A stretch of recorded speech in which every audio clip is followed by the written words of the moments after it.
Nous allons ouvrir cette table ronde. Merci à ceux qui sont présents. Et donc nous avons environ 120 personnes ou un peu plus qui se sont inscrits pour suivre la conférence en webinar. Et donc je confirme, donc je souhaite la bienvenue à ceux que nous ne voyons pas mais qui nous voient. Et je confirme que la table ronde sera enregistrée et qu'elle sera ensuite postée sur les sites des 6 organisations. Ah, pardon. Voilà. Donc je vais introduire de quelques mots et puis ensuite on rentrera dans le vif du sujet. Donc je tenais tout d'abord à vous dire que nous nous réjouissons d'être ici dans ce magnifique hémicycle qui a été mis gracieusement à notre disposition par le Conseil régional de la région Grand Est. Et donc je souhaite remercier le président Franck Leroy et ses équipes qui nous ont accueillis avec beaucoup d'amabilité. Je voudrais aussi remercier Madame Roberta Metsola, qui est présidente du Parlement européen, puisqu'elle a donné son accord pour que cette manifestation se déroule sous le haut patronage du Parlement européen, ce qui nous honore et nous oblige en même temps. Alors, je vous salue, et particulièrement les intervenants que je présenterai plus en détail, mais Madame Fabienne Keller, qui est à ma droite et qui est eurodéputée, ancienne maire de Strasbourg, qui sera notre grand témoin aujourd'hui dans un rôle un peu particulier. Messieurs Philippe Godin et Gérard Haddad, Patrick Dancourt et Daniel Lenoir. Je dois juste excuser Arthur Collin, qui est le président de l'association Sauvons l'Europe, qui a eu un empêchement il y a quelques jours, et Patrick Dancourt a bien voulu le remplacer un peu au pied levé, je l'en remercie vivement. Alors, je vous adresse ces remerciements au nom des 6 associations organisatrices. Donc, je voudrais citer Démocratie et Spiritualité, dont le président est Daniel Lenoir, qui est à cette table. La Fraternité d'Abraham, dont le président est présent Michel Rostagna. La Vie Nouvelle, qui est représentée ici par Georges Philpa. Le Pacte Civique, qui est représenté par Patrick Dancourt. Les Poissons Roses, qui sont représentés par Patrice Dunoyer de Segonzac, qui est là, et l'association, le think tank Sauvons l'Europe. Donc je les remercie vivement, leur président, leur coordonnateur, parce que ce n'était pas évident d'avoir ce regroupement d'associations, mais qui militent toutes dans le même sens. Donc je suis moi-même Patrice Aubert, qui suis membre de plusieurs de ces associations, et je voudrais saluer Gérard Vernier, qui a travaillé avec moi un livre que vous pourrez trouver, je me fais un peu de pub, sur la table, qui s'appelle L'Europe et ses défis. Et vous pourrez surtout trouver un certain nombre d'ouvrages écrits par les intervenants ou sur le sujet de l'Europe. Et remercier à cette occasion la librairie des Bateliers, qui s'est mise à notre disposition gentiment grâce à Georges Philpa, et qui nous fait ce service de nous apporter quelques livres. Donc avant de présenter les intervenants, quelques mots rapides sur l'objectif de cette table ronde. L'histoire de l'Europe nous apprend que l'Europe se définit par le mot d'ouverture, ouverture aux idées, aux personnes, à l'aventure. Et l'histoire nous apprend également que lorsque l'égoïsme des peuples, la frilosité des dirigeants et la cupidité des plus riches se conjuguent, nous allons souvent à la catastrophe. Et Dieu sait que l'Europe a connu des catastrophes. Alors cette table ronde a lieu, comme vous le savez, quelques semaines avant le renouvellement du Parlement européen. Donc il ne s'agit pas ici de participer à la campagne électorale, naturellement. Il y a pas mal de tables rondes ces temps-ci sur différents sujets, la défense européenne, la politique de défense, la politique industrielle, la politique migratoire. Enfin, on est un petit peu enseveli sous les invitations. Et avec les 6 associations, nous avons choisi de nous intéresser à un sujet un peu un peu inédit, je pense, un peu original, qui sont les sources spirituelles de l'Europe. Autrement dit, s'interroger sur les raisons de vivre et de mourir que nous pouvons avoir, nous, Européens. Les raisons qui nous font vivre et les raisons qui pourraient éventuellement, hélas, nous amener un jour à nous battre. Avec deux interrogations qui traversent cette question. Peut-on parler d'un peuple européen? Et que signifie aujourd'hui pour l'Europe redevenir puissance? Je crois que nous parlons après le président Macron qui, si j'ai bien compris, a fait une intervention autour du thème de la puissance. Qu'est-ce que veut dire la puissance? Autrement dit, l'Europe c'est bien, mais l'Europe pourquoi? Qu'est-ce que nous avons à défendre? Quel message nous avons apporté au monde? Et c'est sans doute en s'interrogeant sur nos sources spirituelles que l'on pourra essayer d'y répondre. Alors, nous nous sommes mis d'accord pour avoir un débat en deux temps. Dans le premier temps, nous nous interrogerons sur les sources spirituelles, philosophiques, intellectuelles, religieuses, qui ont constitué l'Europe, avec sans doute des sujets qui seront abordés, racines chrétiennes de l'Europe, Europe judéo-chrétienne, société des normes, Europe gréco-abrahamique. Bon. Et ce sera l'occasion pour nos amis philosophes d'intervenir. Donc, nos amis philosophes, c'est Philippe Gaudin, qui est directeur de l'Institut d'études des religions et de la laïcité à l'École pratique des hautes études. Et il a publié plusieurs livres, dont notamment Vers une laïcité d'intelligence, que vous pourrez trouver tout à l'heure. Et puis, notre autre philosophe, qui est ingénieur agronome d'origine, comme quoi, vous voyez, ça mène à tout, psychiatre, psychanalyste, essayiste, récent docteur en philosophie, et qui a publié plusieurs livres que vous pourrez trouver également, À l'origine de la violence, d'Oedipe à Caïn, et Ismaël et Isaac, la possibilité de la paix.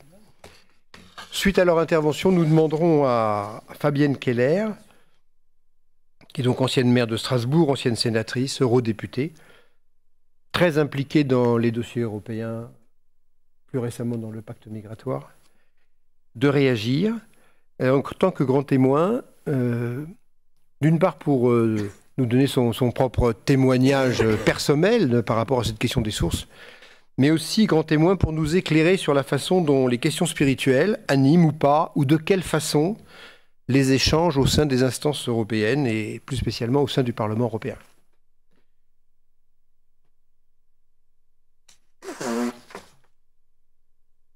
Et après la réaction de Fabienne Keller, il y aura deux autres réactions par rapport aux propos de nos deux amis philosophes. Celle de Daniel Lenoir, qui est inspecteur général honoraire des affaires sociales, agronome, sociologue et économiste, éditorialiste à Témoignages chrétiens, auteur d'un repère sur l'Europe sociale et président, comme je le disais, de Démocratie et Spiritualité. Et Patrick Dancourt, qui a été cadre supérieur dans une grande société internationale, qui a été président de la Chambre de commerce franco-américaine et qui est le responsable local du pacte civique. Voilà, donc ça sera la première partie sur les sources. Et ensuite, nous nous interrogeons sur est-ce que ces sources sont encore des ressources spirituelles pour nous? Et en quoi elles interviennent ou pas dans les politiques que mène l'Union européenne. Voilà, je crois que je n'ai rien oublié. Les personnes qui nous suivent en visio peuvent poser des questions par le chat, et donc c'est Georges Philpa qui les recensera. Elles pourront alimenter la suite du débat. Et à chaque étape, on aura un échange avec vous, puisqu'on a une logistique qui nous le permet. Donc, je laisse pour l'instant... Madame, vous avez quelque chose à... Non. Je laisse pour l'instant la parole à Philippe Gaudin pour introduire le débat en un quart d'heure, 20 minutes. Merci, Monsieur le Président. Donc, je salue bien évidemment toutes les personnes qui sont aujourd'hui présentes à Strasbourg, ainsi que tous ceux qui sont nombreux, je crois, qui nous écoutent, qui nous suivent à distance. Alors, l'Europe demain, au regard de ses sources et ressources spirituelles, le sujet n'est pas étroit, tant s'en faut, et donc je me suis beaucoup posé la question suivante: comment arriver en 20 minutes, grand maximum, à dire quelque chose qui ne soit pas, comment dirais-je, des idées communes et qui fasse nécessairement l'unanimité ou le consensus, et qui ne soit pas néanmoins trop simpliste, ce qui n'est pas toujours évident. Alors le plan que je vais suivre est de la plus grande évidence. D'abord une petite réflexion sur les termes de notre débat. Ensuite, bien évidemment, essayer de répondre à la question des sources spirituelles de l'Europe. Et même si je sais que c'est surtout la deuxième partie du débat qui concernera la question des ressources et de l'avenir, il m'a paru tout à fait utile néanmoins de poser quelques jalons, en quelque sorte, sur cette question des ressources. Voilà, merci encore pour cette belle invitation et cette occasion de s'exprimer ou de m'exprimer à cette table ronde ou pour ce débat. Alors le mot source, il va de soi et en même temps il ne va pas de soi. Tout le monde sait que derrière le mot source, on a voulu retoquer la notion de racine. Cela peut se comprendre, même s'il y a un point commun, les racines sont nourricières. Auprès d'une source, on peut effectivement s'abreuver, se désaltérer. Bon, l'inconvénient, c'est que la notion de racine est très végétale. Quand on boit à la source, on peut ensuite partir ailleurs, marcher au-devant de l'horizon, tandis que l'arbre, avec ses racines, semble être comme coincé, en quelque sorte, à son lieu de naissance. Pour le mot spirituel, alors je crois que là, il faut vraiment apporter quelques clarifications. Ça veut un peu tout dire ou pas grand-chose. Il faut préciser.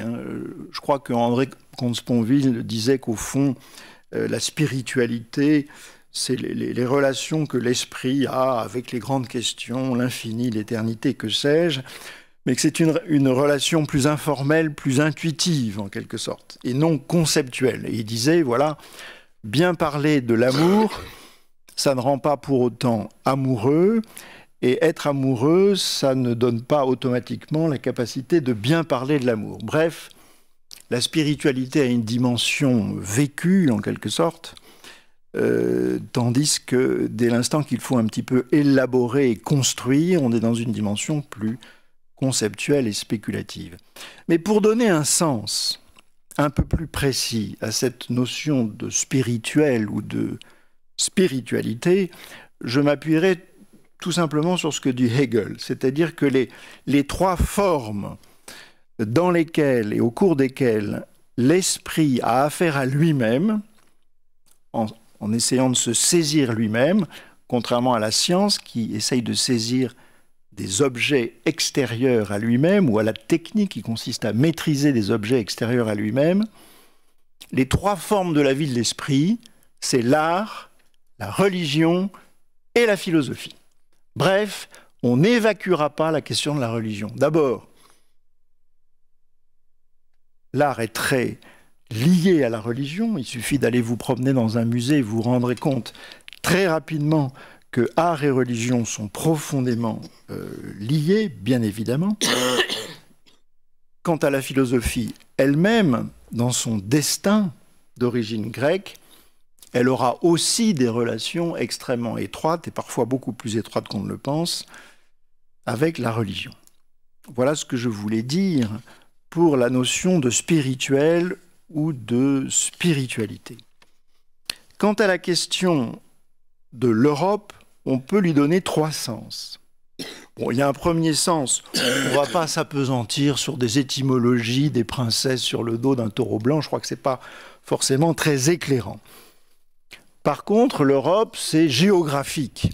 Bon, on va dire, qu'est-ce que c'est que l'Europe? C'est le bout occidental du continent asiatique. Très bien. On ne rentrera pas dans la question très complexe des frontières exactes de l'Europe, de l'Atlantique à l'Oural, géographique. Quant à la question des frontières politiques, il en sera certainement question un peu plus tard. L'Europe, cela peut signifier, et là ça concerne tout à fait notre débat, une culture, un héritage culturel, bien évidemment, une civilisation. Et d'ailleurs, si, vous le savez, si la version recalée du préambule de la Charte des droits fondamentaux, où on parle d'un héritage culturel, humaniste et religieux, ça a été remplacé plutôt par la notion de patrimoine spirituel et moral. Voilà. Mais dans la notion même de patrimoine, il y a la notion d'un héritage. Et dans patrimoine, il y a aussi étymologiquement la notion paternelle. Voilà ce que je voulais vous dire pour l'Europe. La troisième signification de l'Europe, elle est plus technique. Elle désigne une entité économique, juridique. Et j'ai envie de dire peut-être, sûrement, mais peut-être morale et politique. Et cela désigne plutôt la construction européenne. Et je pense que dans notre débat, les trois dimensions ou les trois sens du mot Europe seront présents. Alors, les sources spirituelles de l'Europe. Alors d'abord,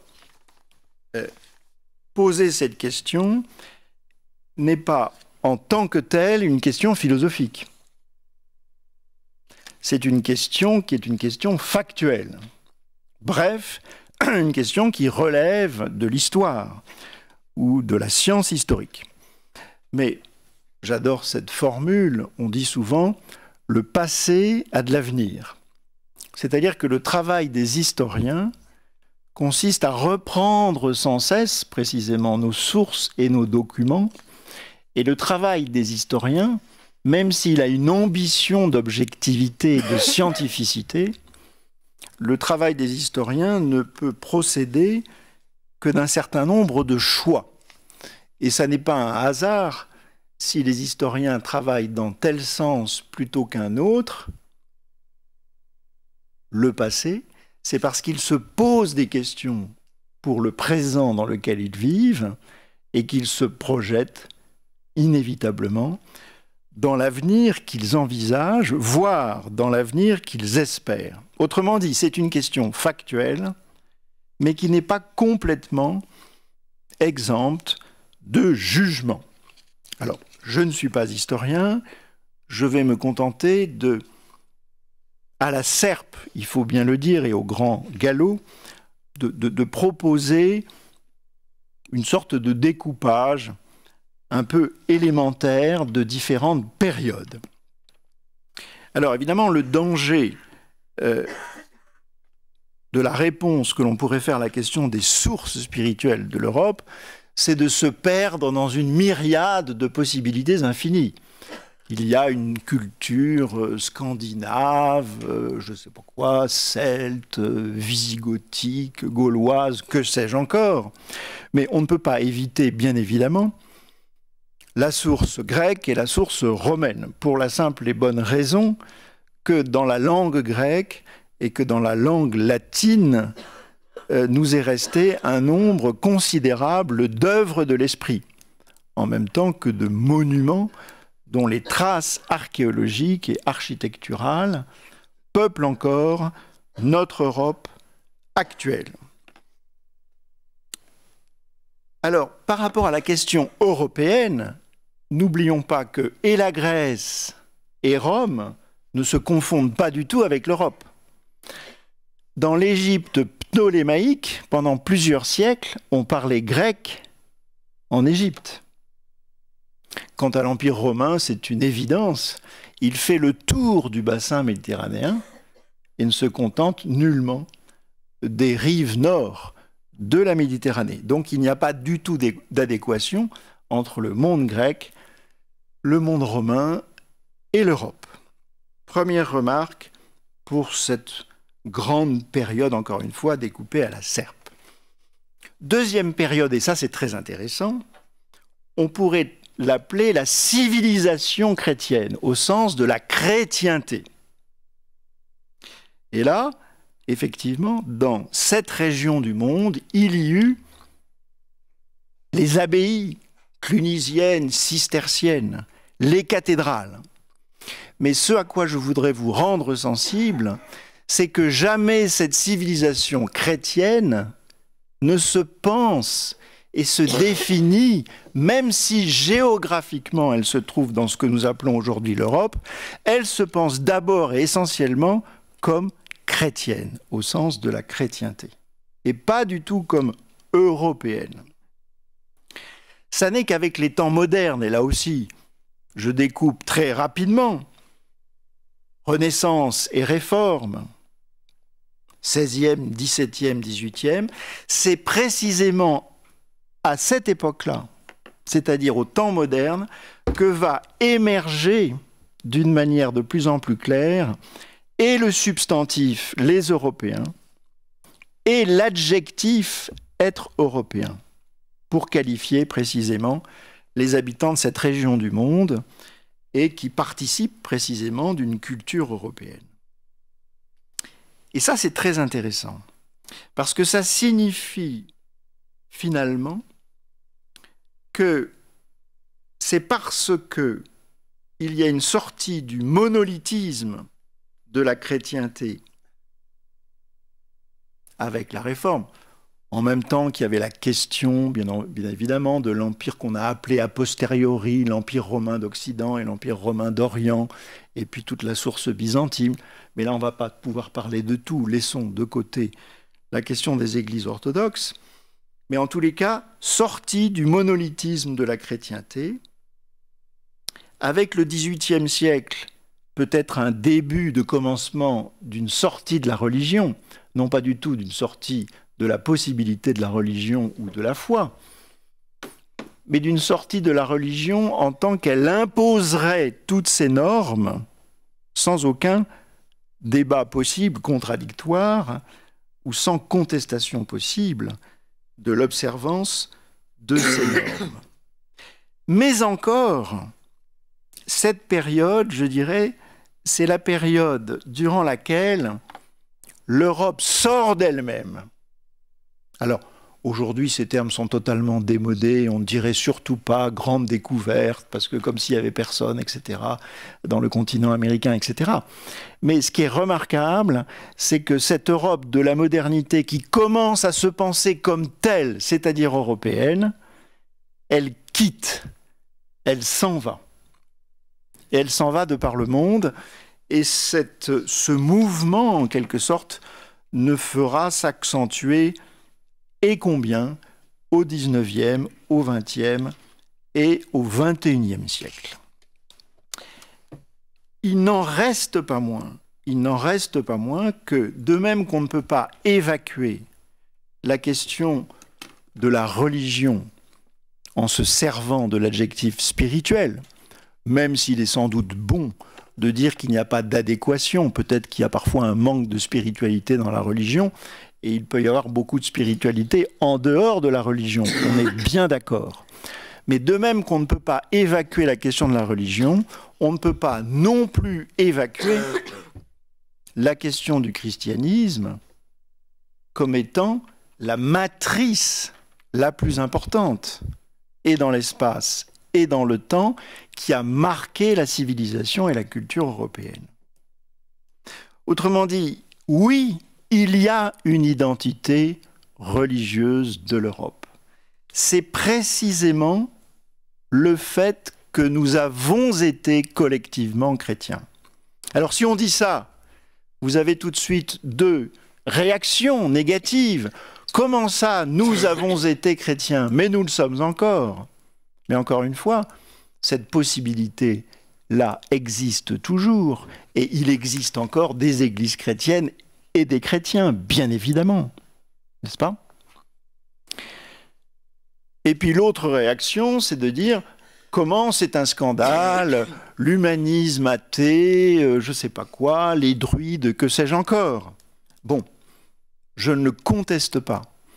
Mais le propre de la religion, c'est précisément de faire cette espèce de connexion, de conjugaison, de coordination entre la vie spirituelle et la vie sociale et la vie culturelle et intellectuelle au travers de l'art, au travers de la philosophie. Donc, il y a une identité religieuse de l'Europe, mais précisément, l'Europe a fait l'expérience de l'hyperviolence.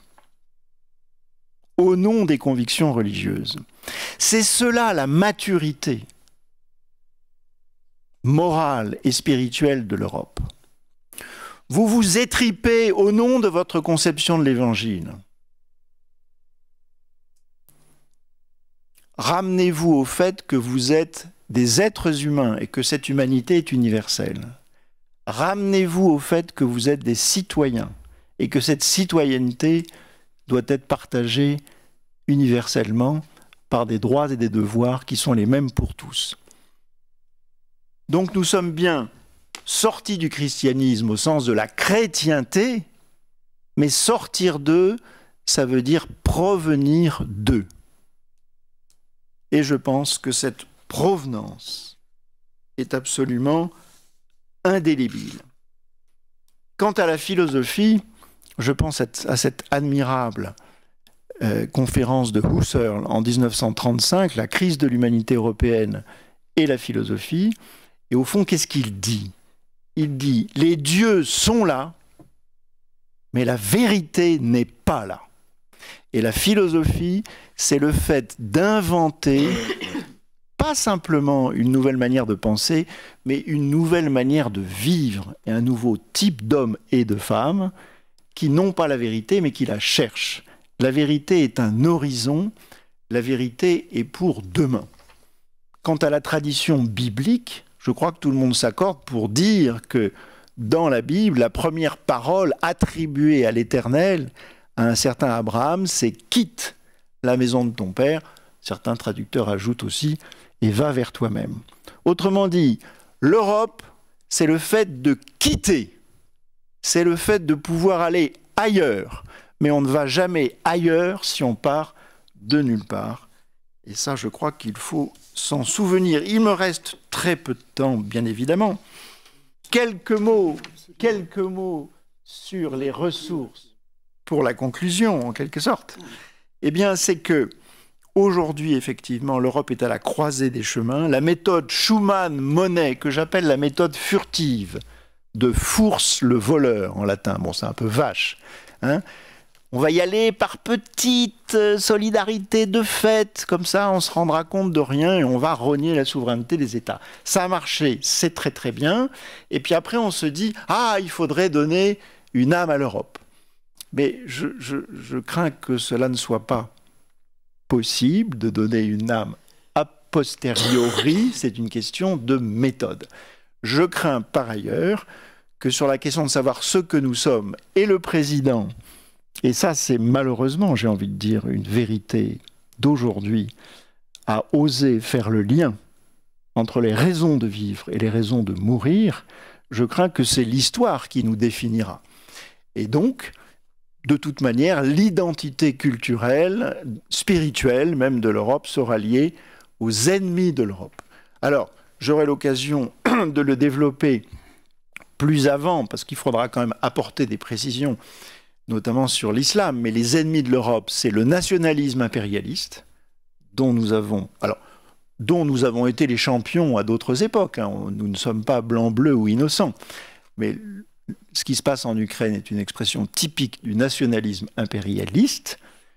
L'intégralisme musulman, quand il prend des formes de terrorisme ou de violence. Le troisième ennemi, c'est nous-mêmes, en quelque sorte. C'est-à-dire quand on est empêtré dans nos questions et qu'on manque, en quelque sorte, de simplicité dans le message sur la question de savoir ce que nous sommes. Je vais juste raconter une anecdote en conclusion, parce qu'une bonne anecdote vécue vaut toujours mieux que 40 000 grands raisonnements abstraits.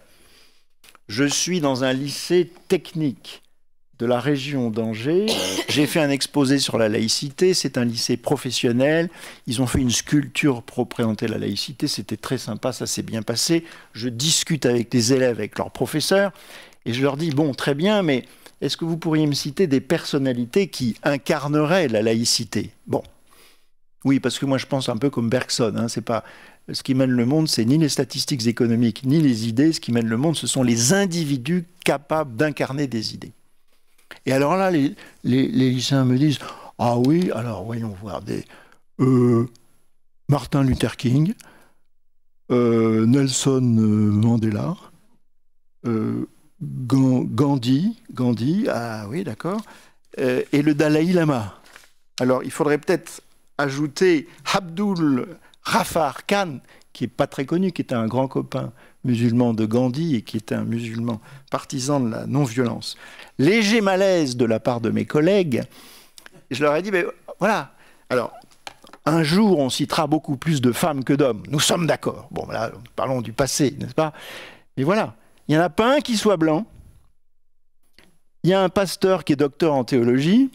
Nelson Mandela, il est lié aux religions traditionnelles de l'Afrique et en même temps à son église méthodiste. Le Dalai Lama est un chef religieux, n'est-ce pas? Quant à Gandhi, on peut difficilement faire plus spirituel que Gandhi, en quelque sorte.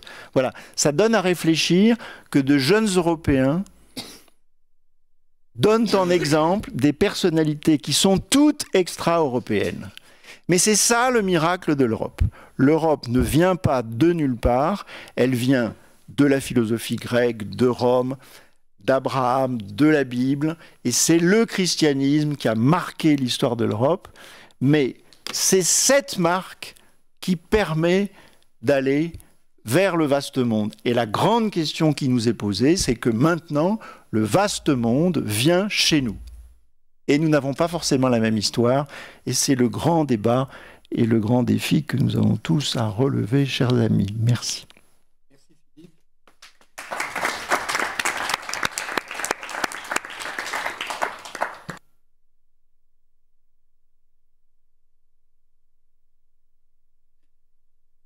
Bien, chers amis, bon après-midi. Vous entendez?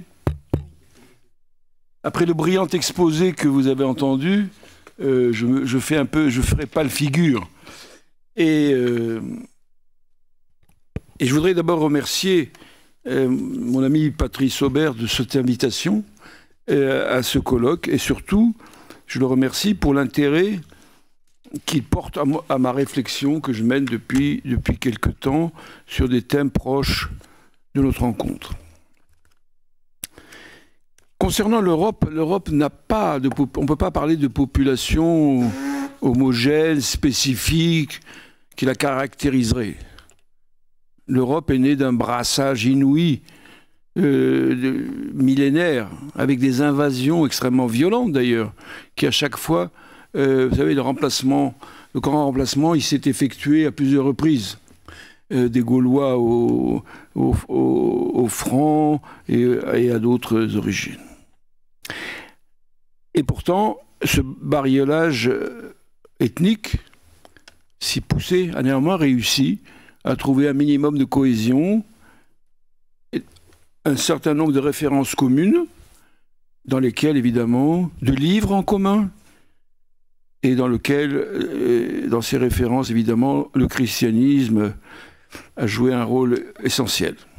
Alors moi, je m'identifie pleinement au bariolage, par mon identité un peu tordue, un peu curieuse. Non pas tordue, non, mais un peu chimérique. Vous savez, les plantes chimériques sont... Ce que c'est avec différents composants. Je suis juif par ma famille, par ma naissance. Je suis arabe et tunisien par mon pays de naissance. Je suis italien par mon mariage. Et je suis français parce que l'essentiel de ma culture, c'est celle-là. Et donc cette identité multiple, est-ce qu'elle permet de contribuer à notre réflexion de ce jour? Peut-être, je l'espère. D'ailleurs, je vais parler de quelque chose qui va peut-être déplaire à certains, mais bon, c'est une de mes spécialités de déplaire. Donc pendant des siècles, il y a eu en Europe un petit groupe d'hommes qui semblait inassimilable dans cette région qui se voulait exclusivement chrétienne. Il s'agit bien sûr des Juifs qu'on n'a pas cessé de chasser de France, d'Espagne, de partout, de toute l'Europe, comme si l'Europe se définissait par l'exclusion de ces Juifs. Et qui trouvaient refuge en général, pas en général, dans tous les cas, dans les pays d'islam. N'en déplaise à des historiens, enfin, qui se présentent comme tels, qui sont plutôt devenus des histrions de télévision. Je pense à quelqu'un comme Bensoussan et quelques autres auteurs de mauvaise inspiration qui se répandent aujourd'hui sur nos écrans TV et qui ont repris cette triste fonction qu'un certain Julien Benda avait appelée la trahison des clercs. Car je considère que beaucoup de ce que nous voyons sur ces chaînes de télévision, continues ou pas continues, ou de nos radios, répond de cette trahison des clercs. Cette situation, cette exclusion des Juifs a duré jusqu'à... La France a joué là un rôle extraordinaire parce que cette situation anormale, l'exclusion, a cessé au moment de la Grande Révolution française grâce à l'intervention de personnalités exceptionnelles qui s'appellent l'abbé Grégoire ou Stanislas Clermont-Tonnerre, qui ont voulu que les Juifs aient les mêmes droits que tout le reste de la population, à condition qu'ils ne réclament rien au niveau de nation. Tout pour les Juifs en tant que personne et rien pour les Juifs en tant que nation. C'était la phrase de ce Clermont-Tonnerre. Et donc, aujourd'hui en France, malgré ce qu'on nous raconte sur un antisémitisme qui serait galopant, que personnellement je ne vois pas trop, mais enfin, peut-être que je me trompe, on ne prête plus attention à l'origine juive des gens. Nos deux derniers premiers ministres, dont celui actuellement encore là, qui le sont par leurs origines, et s'ils ne sont pas appréciés, c'est pas parce que c'est pas du tout pour leur arbre généalogique. On n'aime pas M. Attal ou Mme Borne parce qu'on n'aime pas leur politique, et pas du tout pour leur origine. Et puis vous savez qu'il y a beaucoup de personnalités politiques et culturelles qui sont parmi les personnalités les plus appréciées des Français. Je pense à Simone Veil, par exemple, qui est toujours dans le classement, ce curieux classement, je ne sais pas comment on le fait, ou bien des chanteurs comme Jean-Jacques Goldman et d'autres, qui sont considérés comme les personnalités les plus aimées des Français. Alors pour l'antisémitisme, il faudra repasser, parce que là... Alors j'entends beaucoup de dénonciations de l'antisémitisme qui serait en pleine explosion, sauf que les gens qui le dénoncent oublient toute l'huile que l'on jette sur le feu. Protester contre les massacres qui ont lieu chaque jour à Gaza, est-ce de l'antisémitisme? Ça vaut quand même à Mme Panot, je ne sais pas de son parti, d'être traîné au tribunal. Ou à monsieur, un responsable syndical CGT dans le Nord qui a été condamné à 1 an de prison avec sursis, parce qu'il avait prononcé sa solidarité avec la souffrance des Palestiniens. Condamner un gouvernement fascisant et criminel, est-ce de l'antisémitisme? À ce tarif-là, j'en suis un. C'est la position inverse qui serait coupable au nom des valeurs qui constituent notre ciment social. Mais il semble nécessaire, conformément à l'enseignement de René Girard, qu'il y ait toujours un groupe d'hommes dont on dit que ce sont des étrangers, qu'ils sont inassimilables. C'est comme les Juifs l'ont longtemps été, ou comme l'a dit un grand théologien protestant, mais de très grande qualité, qui a dit « Qu'est-ce que les Juifs annapsés sur le corps du Christ ?» Bon, XXe siècle. Par Karl Barth, qui est un homme extraordinaire, qui à part ça a dit « Si jamais on touche à un cheveu de Juif, je serai le premier à le défendre », et raison pour laquelle il n'a plus voulu résider en Allemagne. Alors, qu'est-ce qui est inassimilable aujourd'hui? Les musulmans. Donc la judéophobie a trouvé son double. Vous savez, les phénomènes de double, pour moi, j'ai fait une thèse de doctorat récemment là-dessus, sont l'origine de la violence. La judéophobie a son double avec l'islamophobie. Regardez les guerres que nous avons, la guerre... Jusqu'à peu de temps, je ne faisais pas la distinction entre un Russe et un Ukrainien. Quand on parlait de Yitzhak Perlman, ou non, qu'est-ce que je dis, de Milstein, ou de tant de musiciens, on disait des musiciens russes. Aujourd'hui, ils sont devenus ukrainiens. Bon, ils sont plus de ce monde, parce qu'ils viennent d'Odessa. Alors, à nos chers idéologues qui ont tant de succès médiatique, moi je pense qu'on a le droit de ne pas aimer le judaïsme. On a le droit de ne pas aimer le christianisme. On a le droit de ne pas aimer l'islam. Ce sont des religions, je ne suis pas obligé de les aimer. À condition de ne jamais oublier que derrière ces mots, il y a des êtres humains. Et ça, ce pacte qu'il y a entre nous, êtres humains, qui a été bafoué au moment du nazisme, et que Robert Antelme a pris comme titre son merveilleux ouvrage. Nous sommes de la même espèce. Et ça, on est en train de l'oublier. On déshumanise les gens en les traitant d'animaux. Mais dans quel monde vit-on aujourd'hui? Alors, je pose la question à ces idéologues télévisuels. Quelle est la raison de votre rejet? Parlons-en tranquillement. On nous répond qu'ils sont inassimilables, qui ne relèvent pas de nos références culturelles. Ces références culturelles dont on vient de parler, européennes, définies désormais avec une certaine ironie comme judéo-chrétienne. Judéo-chrétienne, moi ça me fait marrer. Quand on sait ce qu'a été le sort des Juifs pendant des siècles, parler d'une civilisation judéo-chrétienne, c'est peut-être valable à partir du XIXe siècle. Alors, moi, à l'inverse de ce judéo-christianisme qui me fait sourire, je propose depuis quelque temps, et c'est ce qui a intéressé Patrice Aubert, de définir comme support de notre culture deux données, deux piliers. Le premier, parce que quand on dit judéo-chrétien, on a oublié quelque chose d'essentiel, l'héritage grec. Un des piliers de notre civilisation, c'est l'héritage grec, remanié par la Rome antique, si vous voulez. Et le deuxième pilier, c'est l'héritage abrahamique, que je vais commenter brièvement. Ces deux héritages que nous avons depuis que l'Europe a commencé, depuis 2000 ans, au fil des siècles, ont fini par interagir entre eux et à se modifier mutuellement. Consciemment ou inconsciemment, notre culture est irriguée par l'apport hellénique avec ses philosophes, avec ses dramaturges, Antigone, et Sophocle, et Euripide, et bien d'autres, et Homère. Pensons à ce cher Aristote, dont une partie de l'œuvre est dépassée, et pourtant, il continue de vivre parmi nous.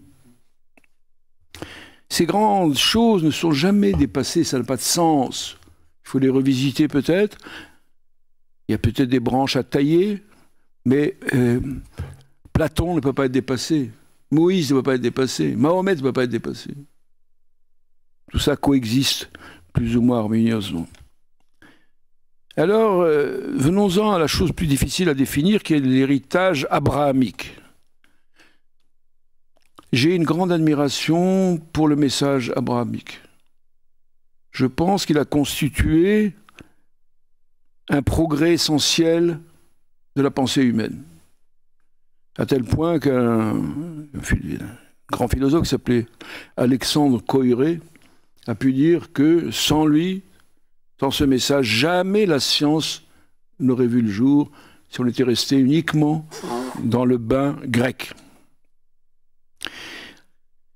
Qu'est-ce que ce message abrahamique nous dit? Jusque-là, dans le monde païen, Dieu était une évidence. On adorait le soleil, par exemple, Apollon, le soleil. Est-ce que je peux être athée, moi, dans un système pareil? Si je me permettais, tout provocateur que je puisse l'être quelquefois, mais je suis athée, on dirait, mais c'est la psychiatrie qui te menace. Lève la tête, tu verras le soleil. Impossible de nier l'existence de ces divinités païennes. Dans la tradition hébraïque, on les appelle d'ailleurs les adorateurs des astres. En hébreu, Rovdei Kochavim. Mais le Dieu d'Abraham, avec le Dieu d'Abraham, invisible, c'est du ressort d'une valeur et pas d'un fait. Vous pouvez l'accepter, vous pouvez le refuser. C'est grâce au monothéisme abrahamique qu'on peut être athée. Qui m'oblige de croire en ce truc que je n'ai jamais vu, dont les manifestations m'échappent. Le message abrahamique a fondé la possibilité de la liberté de conscience, qui sont devenues possibles. On a le droit de refuser, on a le droit d'accepter, on a le droit d'avoir la foi, on a le droit de ne pas l'avoir. En conséquence de ces deux critères que je viens de préciser, je propose de définir notre civilisation non comme judéo-chrétienne, dont on a vu les limites, mais comme gréco-abrahamique. Alors nous avons ce concept qui est une sorte de critère, double critère.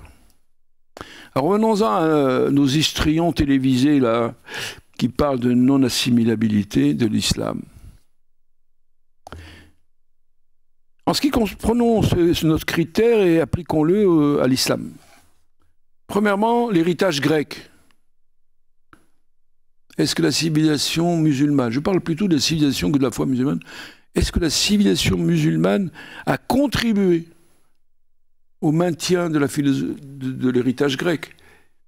S'il n'y avait pas ce calife Ibn Maïmoun à Bagdad qui a créé cette université qui s'appelait la Maison de la Sagesse, Beth el-Hikma, et qui a mobilisé tout ce qui était dans le coin, nestorien, juif, chrétien, de tout, pour qu'il se consacre à la traduction des œuvres héritées des Grecs et des Romains. Et c'est par cette traduction que cet enseignement nous est parvenu, à travers passage par l'Espagne et l'Andalousie, où quelqu'un comme Averroès, Ibn Rushd, a été enseigné à la Sorbonne jusqu'au XVe siècle, il faisait presque la loi. Il a fallu que saint Thomas d'Aquin écrive ses anti-païens, ou plus comment il s'appelait, ce grand livre, sans compter la somme théologique. Le grand maître du judaïsme s'appelait Maïmonide, était absolument imprégné de cette philosophie aristotélicienne, et à travers, disait-il, je n'ai eu de maître en philosophie que des Arabes, que des musulmans.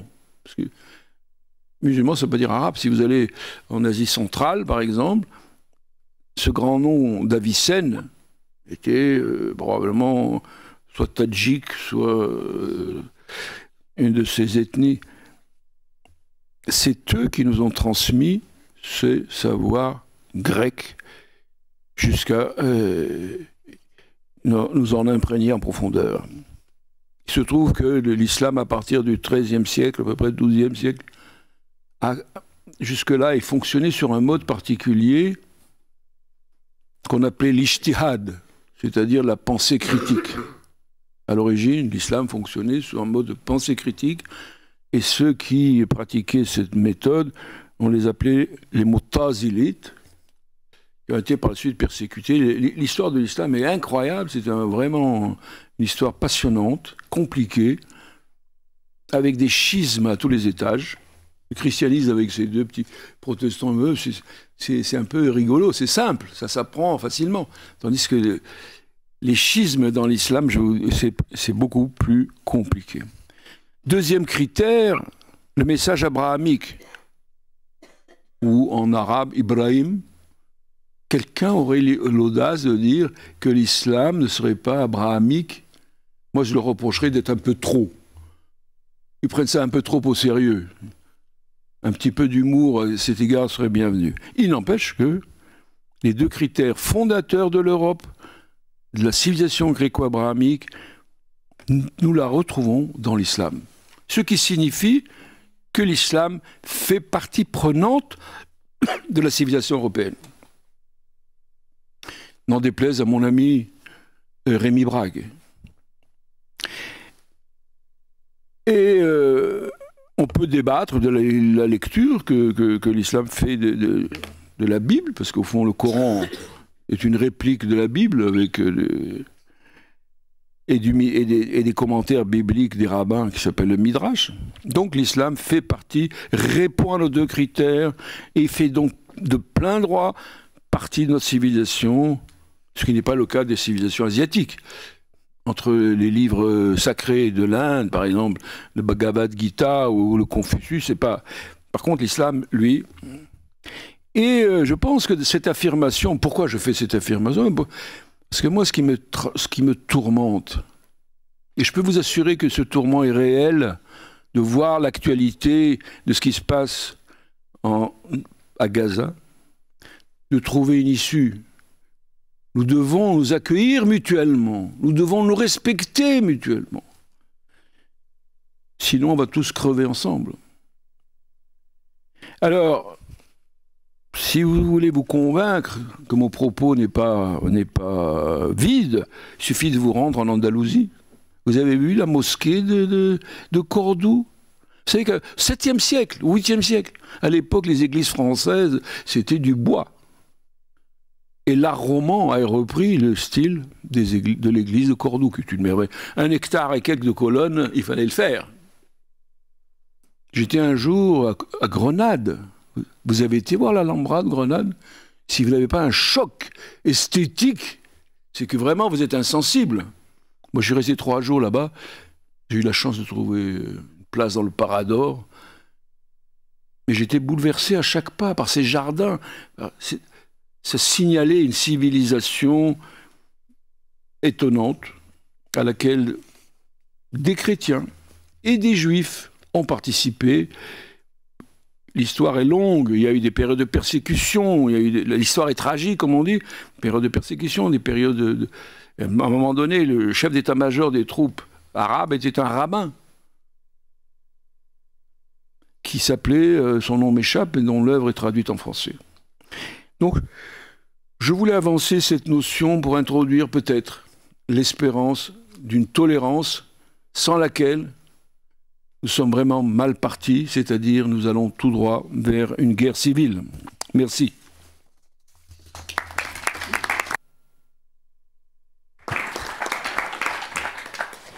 Merci pour vos 2 interventions. Alors, je vais laisser la parole dans un exercice un peu difficile, je le reconnais, à nos 3 autres intervenants, puisqu'il s'agit dans un premier temps, dans un délai assez court à votre convenance, de 5 minutes ou un peu plus, de réagir par rapport à ces 2 interventions, étant entendu que, après, dans la 2e partie, vous pourrez tous les 3 intervenir pleinement. Madame Keller. Exercice impossible, je le dis tout de suite.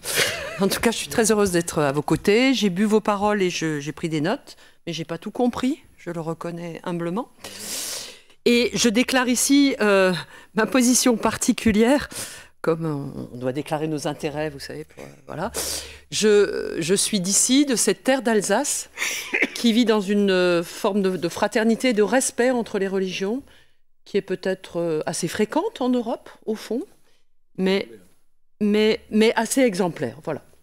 Peut-être parce que, et je le dis devant la responsable du dialogue interreligieux de la région, puisque c'est un poste qui existe ici, qui est quand même assez inhabituel dans une collectivité. Mais vous savez peut-être qu'on est régi par les lois napoléoniennes, nous sommes concordataires. Donc voilà, ça permet pour les élus, pour les collectivités, d'assurer un dialogue et un soutien aux religions qui est plutôt... voilà, source de découverte, d'ouverture, d'intérêt. J'avais même proposé d'ailleurs dans un programme municipal, mais je n'ai pas été élue ce coup-là, que la journée du patrimoine juif, qui est le 1er dimanche de septembre, soit ouverte à toutes les religions, qu'on en fasse une journée européenne de toutes les religions, parce que je pense qu'on aurait beaucoup d'intérêt à ce que tout le monde comprenne comment ça marche. Chez les autres, vous êtes gentil, madame. Chez, bien sûr, les catholiques, les protestants, les juifs, les musulmans, mais aussi les musulmans ou les juifs dans leur diversité, ou les cathos, les protestants. Et puis les orthodoxes, et puis les gens qui n'ont pas de foi, qui souhaitent garder cette liberté. Donc voilà, donc je déclare ma position particulière.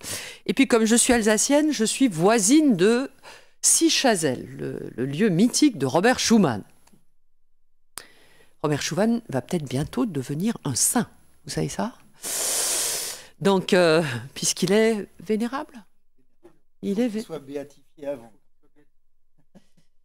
Ouais, mais moi ça fait 15 ans que monsieur Paragon me fait adhérer à l'association de sanctification de Schuman.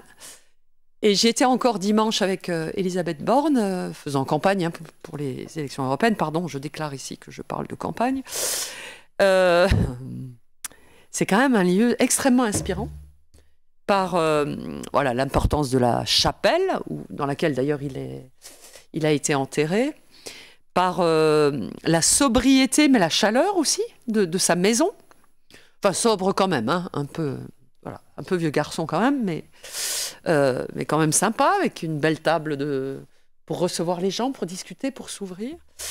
Et une bibliothèque qui, à tort, c'est la première fois que j'avais l'explication, a été rangée, alors qu'elle est rangée parce que maintenant c'est un musée, hein, ça se visite si on va là-bas, parce que, semble-t-il, le conservateur nous a lu une lettre où la dame qui l'aidait expliquait qu'elle en avait marre de tourner autour de ces piles de livres qui traînaient partout dans la maison. C'est-à-dire qu'en fait, il vivait avec ses bouquins. Le projet de Schuman, pour moi, est clairement d'une inspiration chrétienne, altruiste. Il a cette idée simple, mais lumineuse. Le charbon et l'acier, qui sont indispensables pour la reconstruction après la guerre, on est dans les années 50, qui est en Sarre, donc naturellement allemand, mais on ne va quand même pas redonner de quoi faire des canons aux Allemands, revendiqué par la France, le Luxembourg et le Benelux voisins, ben, au lieu de l'entre-déchirer et de faire un choix qui sera source de tension, eh ben, on va le partager et le gérer ensemble. Quelle idée géniale, mais profondément altruiste. Donc, je ne sais pas si c'est chrétien, juif ou musulman ou orthodoxe, mais c'est en tout cas généreux. Et c'est un fondement de respect de l'autre, de souhait d'avancer ensemble. Et pour le coup, Schuman, c'est chrétien, c'est catho. Hein. Donc, je pense que vous l'avez affirmé tous deux, quand même, les références sont fortement chrétiennes, mais juives aussi, parce que les Juifs ont façonné l'Europe par les drames absolus qu'ils ont vécus, par les exclusions aussi qu'ils ont vécues, ici on le sait bien, puisqu'ils étaient relégués dans les villages, ces cimetières qui étaient eux-mêmes dans des terrains vagues, aux confins, parce que ça devait être ni un terrain cultivable, ni au cœur des villes. Quand même, ça nous a façonné d'une certaine manière, parce que ça fait partie de notre histoire et de nos souffrances et de nos violences que... quand vous, je ne sais pas à quoi vous faisiez référence exactement quand vous évoquiez l'hyperviolence, mais elle a été... Oui, il y a eu les guerres de religion, il y a eu... nous avons le triste privilège en Alsace d'avoir été nazifiés, donc de 40 à 44, et donc nous avons le triste privilège d'avoir le seul camp de concentration de France actuelle. Ça, c'est bien une exclusion, une hyperviolence au nom de la religion. Donc, pour moi, si je prends l'exemple de Schuman, il a bien été façonné par sa foi. Mais quand je lis Delors, qui parle de compétition, hein, ces trois principes, c'était compétition, solidarité, coopération, il y a la solidarité.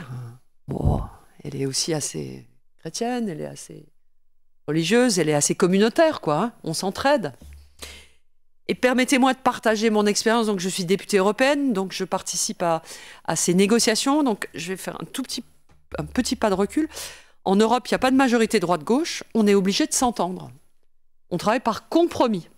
Donc, quand on sort des négociations et qu'on a trouvé un accord, on est tous mécontents. Ah ouais, c'est comme un bon jugement. Tout le monde part insatisfait. C'est qu'on a trouvé un bon équilibre entre les intérêts de chacun. Et là, je dois dire, je l'ai vécu. C'est très impressionnant. Il y a le moment où chacun défend son bout de gras, argumente, etc. Puis il y a un moment, bon, c'est plutôt à 3h du matin en général, enfin, plutôt à des heures pas raisonnables, ça fait partie du folklore européen.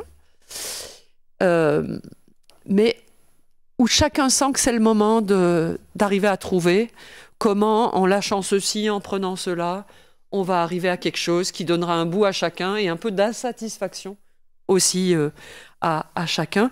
C'est ce que j'appellerais une forme d'esprit communautaire, d'esprit de responsabilité, dont sont pétris les fonctionnaires européens. On leur doit beaucoup, mais aussi la plupart des collègues, en tout cas des partis non extrêmes. Et ça, je trouve ça extraordinaire. Parce qu'en fait, c'est un mandat très chrétien, très religieux. Pour construire des compromis, il faut comprendre comment raisonne l'autre. Et pour comprendre comment raisonne l'autre, il faut s'intéresser. Où est-ce qu'il habite ? Par quelle préoccupation sa société est traversée ? Qu'est-ce qui est important pour lui ? Qu'est-ce qui est secondaire ? Qu'est-ce qu'il a dans son histoire, dans sa culture que vous évoquez tous les deux et qui est très marquant ? Par exemple, chez les Espagnols, fixer une contrainte trop forte, on sent qu'il y a l'ombre de Franco, quoi. C'est pas possible. C'est pas possible. Chez les Allemands, désigner un chef qui aura des pouvoirs forts, pas possible, pas possible. Vorstand, toujours au moins 2. Parce que, hop, il y a l'ombre d'Hitler qui plane. Vous voulez un truc bien géré en France, ce sera public. Surtout pas pour les Nordiques, surtout pas. Il faut que ce soit confié au privé avec un bon cahier des charges. Donc, vous êtes obligé de vous intéresser à l'autre, de comprendre d'où il vient. Et moi, c'est avec un régal que j'ai pu aller avec des collègues chez eux, dans leur État membre, discuter, parce qu'on était ensemble en commission budget ou en commission des libertés publiques où on s'occupe de l'asile et de la migration. Et j'ai trouvé ça génial, d'abord pour avoir un ouvreur de porte, quelqu'un qui m'explique tout, et puis quelqu'un qui me raconte les états d'âme, l'histoire, les spécificités. Donc je trouve que j'ai envie de vous dire, en vous écoutant tous les deux, le Parlement européen, il est chrétien, quoi. Enfin, il est d'inspiration spirituelle, il est juif, il est musulman modéré, il est orthodoxe, parce que quand je cause à mes amis grecs ou chypriotes, ils sont tous orthodoxes. Je suis allée voir Chypre, qui est l'État membre qui a le plus de migrants pour 1000 habitants, on ne le sait pas, qui est très très près du Liban et de la Turquie, qui est évidemment, oui, avec une zone occupée par la Turquie, donc qui subit une pression migratoire très forte de la Turquie. Mais je suis en train de dépasser complètement mon horaire et de vous raconter l'Europe et de ne pas répondre à la question. Mais voilà, je voudrais vous dire que pour moi, l'Europe, elle a toujours été, elle a existé en tant qu'entité. En tout cas, il y a au moins 1000 ans, quoi. Déjà au Moyen-Âge, les compagnons circulaient, la construction des cathédrales s'est faite par des gens qui allaient d'un site à l'autre. Il y avait cette culture entre grands penseurs, artistes, philosophes, théologiens. Nous sommes un peu protestants en Alsace parce qu'ils sont venus de Suisse et d'Allemagne. Enfin, on circulait entre les pays assez naturellement. Donc oui, c'est indissociable de l'Europe d'aujourd'hui. Mais nous devons réfléchir comment intégrer ce culte nouveau, historiquement, dans nos territoires, qui est le culte musulman. Avec Daniel Lenoir, nous sommes dans une structure qui s'occupe des quartiers difficiles, où le culte musulman est le plus important. Tendre la main aux représentants des cultes modérés, être exigeant aussi avec eux dans leur participation à la République, à chaque République en Europe. C'est cet équilibre-là qu'il nous faut être en capacité de discuter, de réfléchir, de construire. Et on défend tous les deux l'idée que c'est indispensable et que c'est même urgent, parce qu'ils sont nombreux, parce qu'ils sont là, et parce qu'il faut qu'ils se sentent bien accueillis pour pouvoir, en tout cas pour les modérés, pour pouvoir pleinement assurer leur participation à la société européenne et apporter leur contribution comme toute culture diverse. Donc on est dans ce défi aussi pour l'Europe, une Europe qui par ailleurs est moins empreinte de foi et de religion. Donc je vous remercie de réfléchir à ce sujet, parce que la spiritualité à la fois est là, elle est présente, mais elle est peut-être différente qu'elle n'a pu l'être au moment du début de la construction européenne. Je vous remercie. Merci beaucoup. Merci beaucoup. Vous indiquiez que vous n'aviez rien à dire, mais vous aviez beaucoup de choses importantes à nous dire, absolument. Je passe la parole à Daniel Lenoir. J'étais pas inquiet, moi. Non, c'est pas pour ça que je dis ça. Bernard, Daniel, c'est une réaction avant de passer à la phase 2. Oui, non, j'ai pas prévu. J'ai prévu de pas être trop lourd, mais c'est vrai que. Alors, je vais commencer comme Fabienne, je vais commencer par faire une sorte de déclaration d'intérêt, d'où je parle, comme on disait autrefois sur France Culture.